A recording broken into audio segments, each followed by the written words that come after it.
വരെ നമ്മൾ പെട്ടു.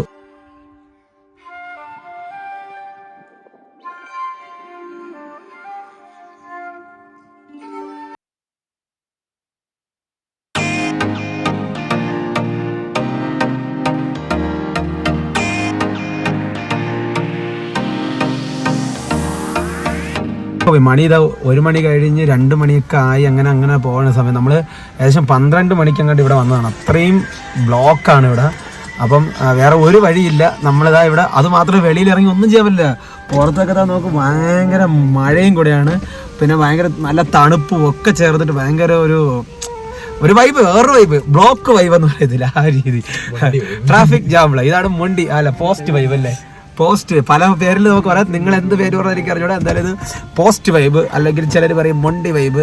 ഒരു വേറെ രക്ഷയില്ല, വല്ലാത്തൊരു വൈബാണ്. ഇവിടെ നല്ല മഞ്ഞും കോടയൊക്കെ ഇട്ട് ടോപ്പിലും ഒക്കെ നിറഞ്ഞു കിടക്കുകയാണ്. എന്തായാലും ഇനിയിപ്പോൾ കാറിലിരുന്ന് ഉറങ്ങും, അതേ വഴിയുള്ളൂ. കാറായതുകൊണ്ട് രക്ഷപ്പെട്ട്, മഴയായാലും കാറിനകത്തിരിക്കാമല്ലോ എന്നുള്ളത്. അഥവാ എങ്ങാനും ബൈക്കിലായിരുന്നെങ്കിൽ സീനായിരുന്നേനെ, കട്ട സീനായിരുന്നേനെ. ഓക്കെ, എന്തായാലും ബാക്കി വിശേഷങ്ങളൊക്കെ കാണാം. എന്തായാലും നമ്മൾ യാത്ര എന്തായാലും മുടക്കാൻ തീരുമാനിച്ചിട്ടില്ല. എന്തായാലും പോവും, കാണാം.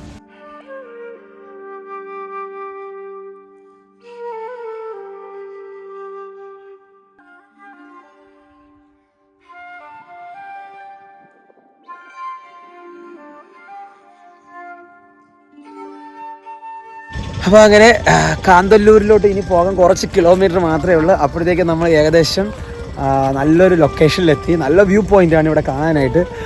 നമുക്ക് ആ വ്യൂ പോയിൻ്റ് ഒന്ന് കണ്ടിട്ട് വരാം. എങ്ങനെയുണ്ട്? പൊളിയല്ലേ? നല്ല കോടയൊക്കെ നിറഞ്ഞ് കിടക്കുന്ന പൊളി ഒരു വൈബാണ്. ഇതവിടെ ഒരു വാട്ടർഫാൾസ് ഇങ്ങനെ കാണുന്നുണ്ട്. 1 അല്ല 2 3 ഒക്കെ കാണുന്നുണ്ട്. അതിൽ ഒരെണ്ണം സൂം ചെയ്ത് കാണാൻ പറ്റുമോ നോക്കാം. ഒരു വാട്ടർഫാൾസ്.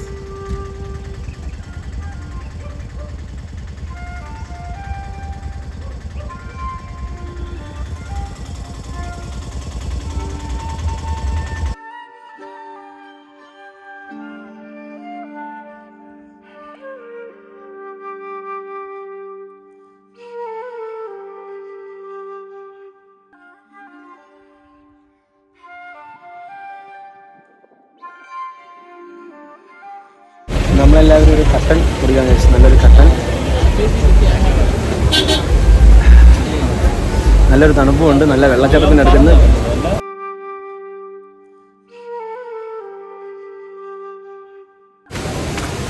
അപ്പോൾ നമ്മൾ ഇരച്ചിൽപ്പാറ വെള്ളച്ചാട്ടത്തിലോട്ടെത്തി. ഇവിടെ ആ ബാഗിൽ കാണുന്ന ഷോപ്പിൽ നിന്ന് നമുക്ക് ചെറിയൊരു ടീ ബ്രേക്ക് കഴിഞ്ഞിട്ടാണ് നമ്മൾ ഇറങ്ങിയത്. ആരും ഇവിടുന്ന് ഒരു ടീ കുടിച്ചത് നല്ല സെറ്റാണ്. ക്യാഷൊന്നും നോക്കണ്ട, വലിയ കുഴപ്പമില്ല. ആ ഒരു രീതിയിലുള്ള ടീ ആണ്. ജസ്റ്റ് ഇവിടുത്തെ ഒരു വൈബ് അറിയാൻ വേണ്ടിയിട്ട് മാത്രമാണ്.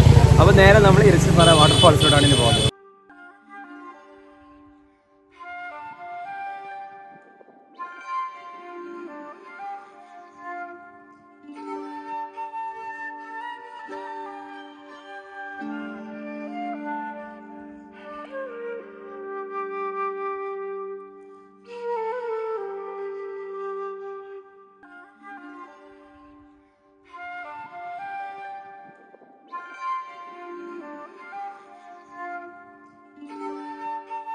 അങ്ങനെ നമ്മൾ പറഞ്ഞ സ്ഥലത്ത് എത്തിയതുള്ളൂ.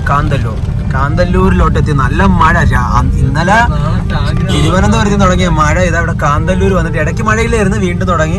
നമ്മൾ ഇതിന്റെ ഇടയിൽ നമ്മൾ ഇരച്ചിൽപ്പാറ വെള്ളച്ചാട്ടം കാണാനായിട്ട് പോയി. അത് കഴിഞ്ഞിട്ട് നമ്മൾ നേരെ വന്നത് കാന്തല്ലൂർ. ഇവിടെ വെള്ളച്ചാട്ടമുണ്ട്. പിന്നെ ഗോപിക്കുട്ടയുടെ ചാഞ്ഞ് കിടക്കുന്ന ബേക്കിൽ കാണാമോ? വീണ്ടും ഒരുപാട്. ഇവിടെ മൊത്തം ഈ മഴ ആയതുകൊണ്ട് ഫുൾ വെള്ളച്ചാട്ടമാണ്. കുഞ്ഞ് വെള്ളച്ചാട്ടങ്ങൾ കാണാൻ പറ്റും. അങ്ങനെ പൊള്ളി വൈബാണ് ഇവിടെയൊക്കെ. നല്ല രസമാണ്. അങ്ങനെ പിന്നെ ഇവിടുത്തെ റോഡെന്ന് പറഞ്ഞാൽ ഇത്രയും ഹൈ റേഞ്ച് വരെ എല്ലാം ഭയങ്കര കണക്റ്റഡ് ആണ്. അതായത് ഒരിടത്തു നിന്ന് എൻഡിൽ, കാരണം ഒരു റോഡ് മറ്റൊരു റോഡിൽ അങ്ങനെ കണക്ട് ചെയ്തിട്ടുള്ള റോഡുകൾ. അപ്പൊ നമുക്ക് ഒരുപാട് സ്ഥലങ്ങളിലോട്ട് പോവാനായിട്ട് സ്പെൻഡ് ചെയ്യാനായിട്ട് പറ്റുന്ന ഒരു പ്രത്യേകത. ഇവിടെ വീണ്ടും ഒരു വെള്ളച്ചാട്ടം, ചെറിയ അരുവി.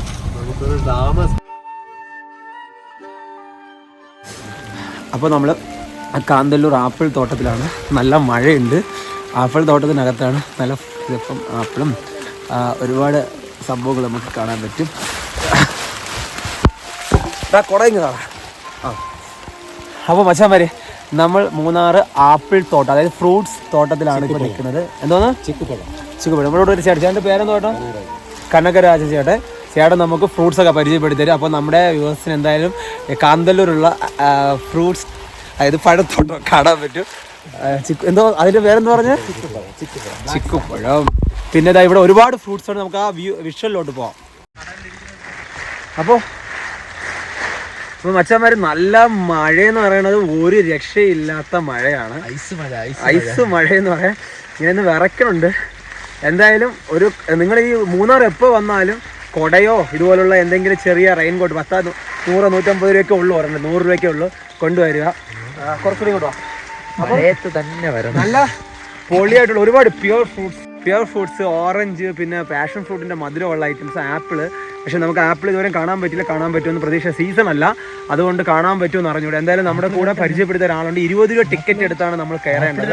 കയറി കഴിഞ്ഞാൽ നമുക്ക് ഇതിനകത്ത് തുറക്കാം. എന്തായാലും മഴയുണ്ട്, വേറൊരു വൈബാണ്. റെയിൻ കോട്ടൊക്കെ ഇട്ടിട്ട് ഇങ്ങനെ പോകാൻ പറ്റുന്നൊരു വൈബാണ്.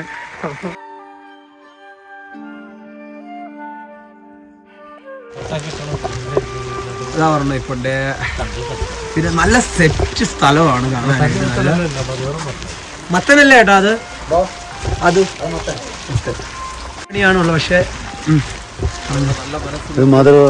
മരത്തക്കാളി എന്ന് പറയുന്ന പഴമാണ്. മരത്തക്കാളി. അത് ബ്ലാക്ക്ബെറി, ജനുവരി, ഫെബ്രുവരി. വൈറ്റ് സപ്പോട്ട. ഇതാണ് വൈറ്റ് സപ്പോട്ട.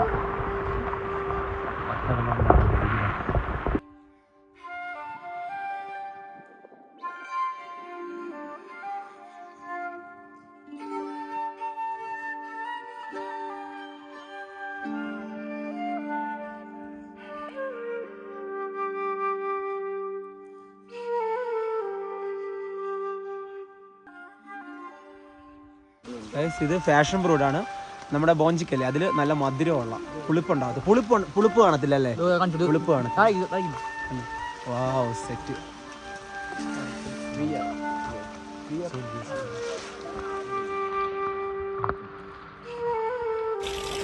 ആപ്പിൾ, പച്ച ആപ്പിൾ.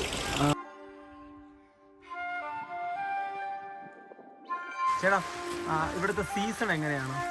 സീസൺ ഓരോ ടൈമാണ്. സ്ട്രോബെറി, ബ്ലാക്ക്ബെറി ഒക്കെ ജനുവരി, ഫെബ്രുവരി. July, August apple. ഇപ്പൊ പേരയ്ക്ക, സീതാപ്പഴം, ഓറഞ്ച് ഒക്കെ സീസൺ മാറി മാറി. ആപ്പിൾ മെയിൻ ആയിട്ടുള്ള സീസൺ ഓഗസ്റ്റിലാണ്. ഓക്കെ. 20 രൂപ ടിക്കറ്റ്. 5 മണിക്ക് മുൻപേ ഇവിടെ എത്തണം കാന്തല്ലൂർ. വന്നു കഴിഞ്ഞാൽ ആ സീസൺ.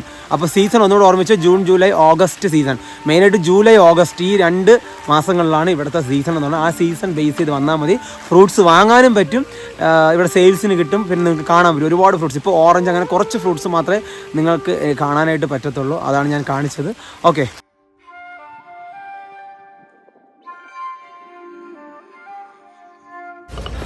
അപ്പോൾ മച്ചന്മാരെ, നമ്മൾ ഇന്ന് നേരെ മറയൂർ പ്രോപ്പർ, ഇത് മറയൂർ അല്ലല്ലോ, കാന്തല്ലൂരിന് താഴെ നമുക്ക് മറയൂർ പോകാം. ഇനിയിപ്പോൾ നമ്മളിത് ഇരട്ടത്തോട്ട് കയറുകയാണ്. ശർക്കര ഉണ്ടാക്കുന്നത് എങ്ങനെയെന്ന് കാണാൻ വേണ്ടിയിട്ടാണ്. നമ്മളിപ്പോൾ കരിമ്പ് ജ്യൂസ് ടേസ്റ്റ് ചെയ്തു. 20 രൂപയാണ് അത്. അടുത്ത് ശർക്കരയും കൂടെ നമ്മൾ വാങ്ങാൻ പോവാണ്. തലയിലൊരു ഇടി കിട്ടി. ഇതിപ്പോൾ രാത്രി ആയതുകൊണ്ടാണ് ആ ഒരു വിഷ്വൽ കാണാനുള്ള ബുദ്ധിമുട്ട്. ഇത് ഒഴിച്ചിട്ട് നേരെ ഇതിലോട്ട് മറിക്കും. ഇതിൽ നിന്നാണ് ശർക്കര ഉരുട്ടിയെടുക്കുന്നത്. അപ്പോൾ അതിൻ്റെ ഒരു സംഭവം. അപ്പോൾ നമ്മൾ ഇവിടെ വന്നിട്ട് നിങ്ങൾക്ക് ശർക്കര ഉണ്ടാക്കുന്ന കാണാനായിട്ട് ഒരു സംവിധാനമുണ്ട്, ശർക്കര വാങ്ങാനായിട്ടുള്ള ഒരു സംവിധാനമുണ്ട്. ഇവിടെ ഒരു വലിയൊരു ഉരുളി പോലെ ഒരു സംഭവം. ഇതിനകത്ത് ശർക്കര പാനി, ഇവർ കരിമ്പിൻ്റെ ജ്യൂസ് ഇട്ടിട്ട് ഇതിനകത്താണ് തീ ഇട്ടിട്ട് ഉണ്ടാക്കുന്ന ഒരു സംഭവം നമുക്ക് കാണുമ്പോൾ അറിയാമല്ലോ. അപ്പോൾ ഇതിനെക്കുറിച്ച് കൂടുതൽ ഡീറ്റെയിൽസ് ഇവിടെ ഉള്ള ചേട്ടന്മാരുണ്ട്, അവർ പറഞ്ഞു തരും. എങ്ങനെയാണ് നമുക്ക് ചോദിക്കാം.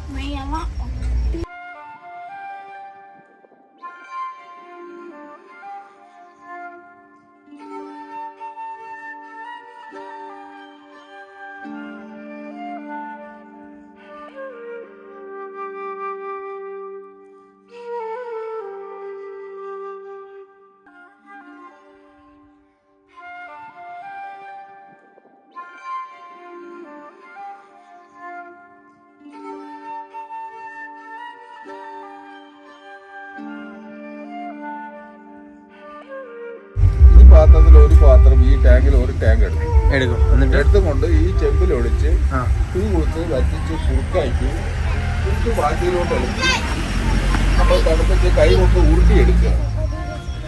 ഇത് ശർക്കരപ്പാനിയായിട്ട് എന്നിട്ട് ഈ പാക്കിലോട്ട് ഇങ്ങോട്ട് വിടും. ഇവിടെ വിട്ടിട്ട് തണുപ്പിച്ച് കൈ കൊണ്ട് ഉരുട്ടി. ഇത് വലിയ ഇതിന് ഈ പാത്രത്തിന്റെ പേരെന്തെങ്കിലും ഉണ്ടോ പ്രത്യേകം? ഉണ്ട്. ചെറുപ്പമായിട്ട് കൊപ്പറയാണ് പറയും. കൊപ്ര. എന്തോ കൊപ്ര. ഇത് താഴെയുള്ളത് പാത്തി. പാത്തി. അപ്പൊ കൊപ്ര എന്ന് പറഞ്ഞ വലിയൊരു പാത്രമുണ്ട്. അതിനകത്ത് നിന്ന് പാത്തിയിലോട്ട് കയറ്റുകയാണ് ചെയ്യുന്നത്. ഇവര് ശർക്കര വലുതെന്തിനു ഉപയോഗിക്കും? ഈ ദോശ, ചപ്പാത്തി, അവൽ നനയ്ക്കുക, ബ്രെഡിലെ ജാം പോലെ ചെടിക്കുക, പുട്ടിലൊഴിച്ച് കഴിക്കുക, പഴം പാടി കൂട്ടി. ഇത് ശരിക്കും പറഞ്ഞാൽ ഇവിടെ ഒരു മായവും ഇല്ലാതെ ഒറിജിനൽ ആയിട്ട് ഉണ്ടാക്കുന്ന സാധനം ഇവിടെ ഉള്ള. നിങ്ങൾ ആരും കേട്ടിട്ടില്ലേ? ഈ മറയൂർ ശർക്കര എന്ന് പറയുന്നത് ഭയങ്കര ഫേമസ് ആണ്. കാരണം വേറൊന്നുമില്ല, നമ്മുടെ കേരളത്തിൽ ആകെ ശർക്കര കിട്ടുന്ന ഒരു ഉണ്ടാക്കുന്ന ഒരേ സ്ഥലം തമിഴ്നാട് ഇഷ്ടം പോലെയാണ്. കേരളത്തിലും മാത്രമല്ല അത്യാവശ്യം ഒറിജിനലാണ്. പിന്നെ ഇഞ്ചി ചേർത്ത് അങ്ങനെ പല ഫ്ലേവറിലുണ്ട്. ഫ്ലേവർ എന്ന് പറഞ്ഞാൽ അങ്ങനെ മായം ചേർക്കുന്നില്ല, നാച്ചുറലായിട്ട് ഇഞ്ചി അങ്ങനെ നാരങ്ങയൊക്കെ ചേർത്തിട്ടുള്ളത്. അപ്പോൾ ഇത് ഉണ്ടാക്കുന്ന ഒരു രീതി ഇതൊക്കെ കണ്ട് ഇത്രയേ ഉള്ളൂ. ഇതിനൊരുപാട് പ്രൊസീജിയറുണ്ട്, അവർ പറഞ്ഞു തന്നിട്ടുണ്ട് ചെറുതായിട്ട് പെട്ടെന്ന്. അപ്പോൾ ഈ ശർക്കര നമുക്ക് ഇവിടെ വരുന്ന വഴിക്ക് ഇവിടെ കയറാൻ നിങ്ങൾക്ക് വാങ്ങാം, എല്ലാം ചെയ്യാം.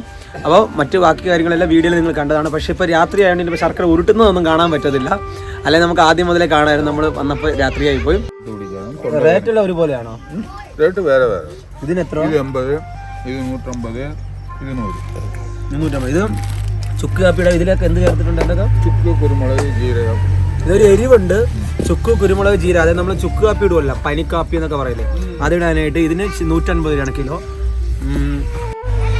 അപ്പം ഇത് ശർക്കര പാനി ജസ്റ്റ് ഒന്ന് ടേസ്റ്റ് ചെയ്ത് കാണിച്ചു തരാം.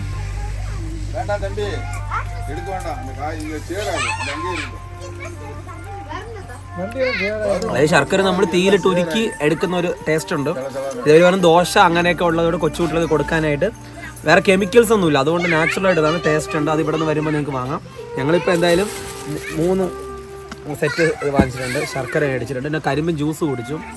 എന്തായാലും കൊള്ളായിരുന്നു, നല്ലൊരു എക്സ്പീരിയൻസ് ആയിരുന്നു. അപ്പോൾ ഇവിടെ വരുമ്പോൾ മസ്റ്റായിട്ട് നിങ്ങൾ ഈ പോകുന്ന വഴിയിൽ ഇങ്ങനെയുള്ള സ്ഥലങ്ങളും കൂടെ വിസിറ്റ് ചെയ്യുക. നാച്ചുറൽ ആയിട്ടുള്ള നാടൻ പാരമ്പര്യമായിട്ട് ഇവർ ഉണ്ടാക്കുന്നതുകൊണ്ട് വേറെ കള്ളത്തരോ മായങ്ങളൊന്നുമില്ല. എന്തായാലും അവർക്കൊരു സപ്പോർട്ടാവും, നമുക്കിതിൻ്റെ രീതികളൊക്കെ ഒന്ന് കാണാം എന്നുള്ളതാണ്. രാവിലെ ആയിരിക്കും ഉണ്ടാക്കുന്നത്. ഇപ്പോൾ രാത്രിയാണ്ട് മറ്റു പരിപാടികളൊന്നുമില്ല. ഇപ്പോൾ ശർക്കര പാനി വെന്തുകൊണ്ടിരിക്കുന്ന ഒരു ഇത് മാത്രമേ കണ്ടുള്ളൂ. അപ്പോൾ നമ്മൾ വൈൻഡപ്പ് ചെയ്യാണ്. നാളെ നമുക്ക് ബാക്കി മൂന്നാറുള്ള ബാക്കി വിശേഷങ്ങളുമായിട്ട് നമുക്ക് നാളെ കാണാം.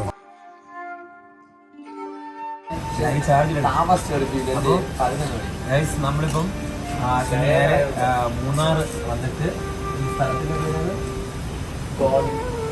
കോവിൽക്കടവ് എന്ന് പറഞ്ഞ അടുത്ത് വന്നിട്ട് റൂമൊന്നും കിട്ടിയില്ല. ശരിക്കും പറഞ്ഞു നമുക്ക് ഫുള്ളാണ് ഇവിടെ. അവധി ദിവസമാണ് ഫുൾ. നമ്മൾ മാക്സിമം ഏകദേശം 2-3 മണിക്കൂർ റൂമിന് വേണ്ടി ഇവിടെ കിടന്ന് അലയുകയാണ്. കിട്ടിയില്ല, ഒരിടത്ത് റൂമില്ല. നമ്മളിത് അറിഞ്ഞില്ലേ, നേരത്തെ ബുക്ക് ചെയ്യേണ്ടതായിരുന്നു. അങ്ങനെ വേറെ വഴിയില്ല. എന്തായാലും നമ്മൾ കുക്കിങ്ങിനുള്ള പ്ലാനിങ് മുൻകൂട്ടി ഉണ്ടായിരുന്നു. സാധനങ്ങളെല്ലാം വാങ്ങിച്ചു. ഇതിനകത്ത് ചെറിയ ഗ്യാസും എല്ലാം ഫില്ല് ചെയ്ത് കുക്ക് ചെയ്തു. നമ്മളിപ്പോൾ ഒരു സ്പെഷ്യൽ സാധനം മിൽക്കി മഷ്റൂം, അതായത് പാൽക്കുമ്പളെന്ന് പറയും, ഇതാണ് നമ്മൾ കുക്ക് ചെയ്യാൻ പോകുന്നത് വെറൈറ്റി ആയിട്ട്. എന്തായാലും വെജ് ആകുമ്പോൾ ഒരു ടേസ്റ്റും കൂടെ ആയിരിക്കും ഈ കുമ്പളം എന്ന് പറയുന്നത്. അത് കഴിക്കാമെന്ന് വിചാരിച്ചു. അപ്പോൾ രാത്രി 11 മണിയായപ്പോൾ നമ്മളിവിടെ കുക്കിങ്ങിലോട്ട് ഇരിക്കുകയാണ്. പൊളിയായിരിക്കും, എല്ലാവരും ഉണ്ട്. അത് ഈ ഒരു വൈബ് നമ്മളിപ്പോൾ ഈ നല്ല തണുപ്പ്, ഏറ്റവും പെട്ടെന്ന് തണുപ്പ്, പിന്നെ ഈ ഇതിൻ്റെ അടുത്തിരിക്കുന്ന തണുപ്പ് നല്ല തണുപ്പാണ്. ഇന്നത്തെ സ്റ്റേ ഫുള്ള് കാറിനകത്താണ്.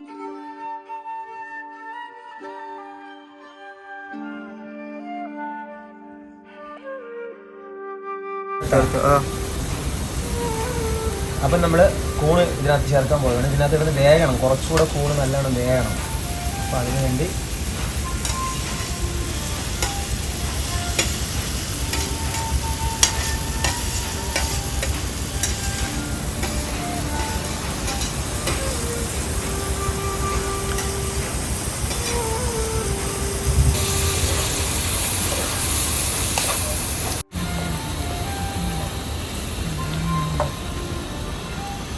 മതി.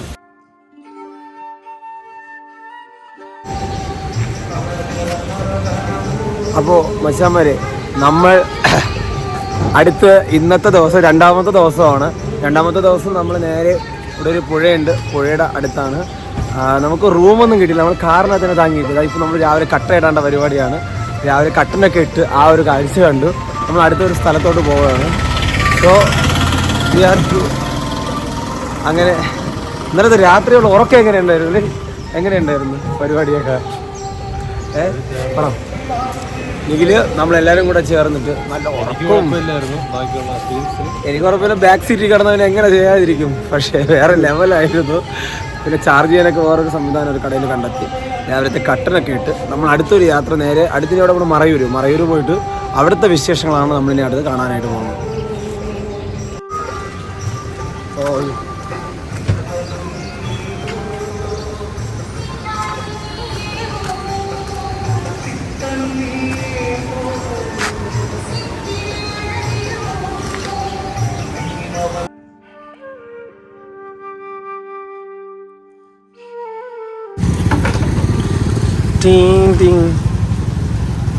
എങ്ങനെയുണ്ട് കട്ടൻ?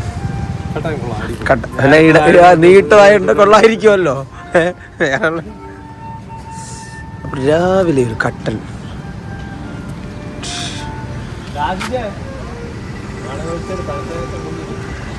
കുളിക്കാനോ റൂമോ ഒന്നുമില്ല, എല്ലാ റൂമും ബുക്ക്ഡാണ്. അപ്പം കിട്ടിയൊരു അവസരം വെച്ചിട്ടാണ്. നമുക്ക് സ്റ്റൗവും കാര്യങ്ങളുണ്ട്. നമ്മളിന്നലെ രാത്രി ഫുഡൊക്കെ കുക്ക് ചെയ്ത് രാവിലെ ആകുമ്പോൾ ഒരു കട്ടനൊക്കെ കിട്ടും. നമ്മൾ നമ്മുടെ കാര്യം അങ്ങ് കഴിക്കുകയാണ്. അപ്പോൾ ഒരു ട്രാവലിന് നമുക്ക് എത്രത്തോളം എക്സ്പെൻസ് കുറയ്ക്കാം ഇതിൽ കഴിയും. രണ്ടാമത് നമുക്ക് എത്രത്തോളം എൻജോയ് ചെയ്യാം. നമ്മൾ കഴിക്കുമ്പോൾ നമുക്കൊരു വിശ്വാസ്യത ഉണ്ടാവും, നമുക്ക് ആ ഒരു എൻജോയ്മെൻറ്റ് ഉണ്ടാവും. അപ്പോൾ അത് നമുക്കിതിൽ കവർ ചെയ്യാനായിട്ട് പറ്റും.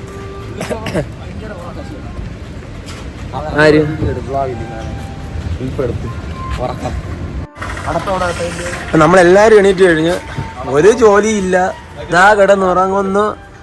ഹലോ ഹലോ, നല്ല സൗകര്യമാണ്. ഇങ്ങനെ നമ്മുടെ ഉറക്കമൊക്കെ ഇതാണ് കാറിനകത്തായിരുന്നു ഇന്നലെ. അപ്പൊ അതുപോലെ നമ്മളെ അവിക്കിട്ട ഉറക്കട് ചായ വേണ്ടേ, ചായ വേണ്ടേ. അപ്പൊ ഇതൊക്കെയാണ് നമ്മുടെ വൈബ്.